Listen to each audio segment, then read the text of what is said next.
I'm Joy Wargo. I'd like to talk to you about purchasing a horse and then the transition of a futurity horse to a rodeo horse. Where it seems like a lot of the girls, they want to buy the futurity horse that won the most and then go rodeo on it. A lot of times the horse that won the most has no self-preservation because he knows no way other than to be running as hard as he possibly can and turning as hard as he can. And a lot of times those don't make rodeo horses.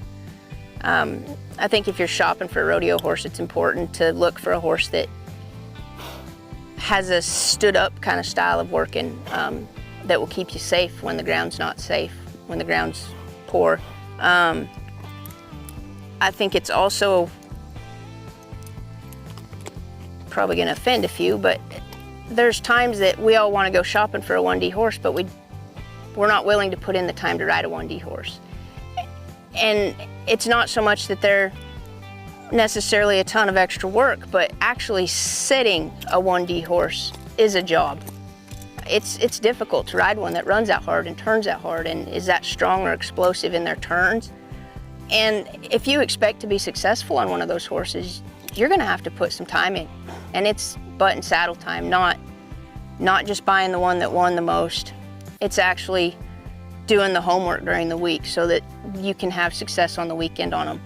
And a lot of that's going to be the slow work. There's a lot of slow work to do to keep these horses right after they've left their futurity year and go on to rodeo. You know, a lot of them have never been asked to run near that many times in any, in a week or 2-week period like the rodeo horses do. They need time to be slowed back down, walked or jogged through the pattern. And to keep their confidence, you put them on bad ground, some of those horses it doesn't affect, and other horses it scares them. And it scares them real bad, and sometimes it'll cause them to do bad things for 2 or 3 runs after, even if the ground is good. So I think you're wise to spend time going to some jackpots in between rodeos to help keep those horses' confidence. Continue to use the people that helped make them successful. These trainers, they want to see these horses do well. I mean, they've invested a lot of time and energy into them. Nothing better than watching them win once they leave our hands. And, continue to use, if you bought a horse and it was winning from over here, don't change where you're going for help. This guy knows how to keep it winning. Use those sources. Don't assume that just because you're a barrel racer, you know more than everyone else, because you don't always. And it takes more than just a good jockey to win. It takes an entire team. It takes a small army here to keep horses correct and working, from our farrier to our vet to our chiropractor to our acupuncture and muscle release.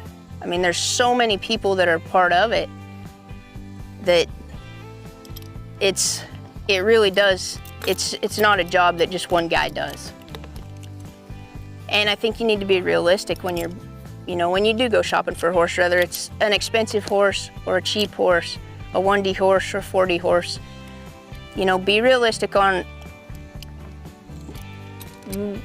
what you're able to ride at this point in time. And obviously that changes. The more time you spend riding, the better you get, the nicer horse you are able to ride. Or like when Dad and Mom decide to buy their kid a barrel horse. It truly is important for that kid to probably start on an older horse that knows what it's doing and can build the kid's confidence to keep them hooked and wanting to run barrels instead of, let's buy a young horse so they can grow up together. That's craziness. So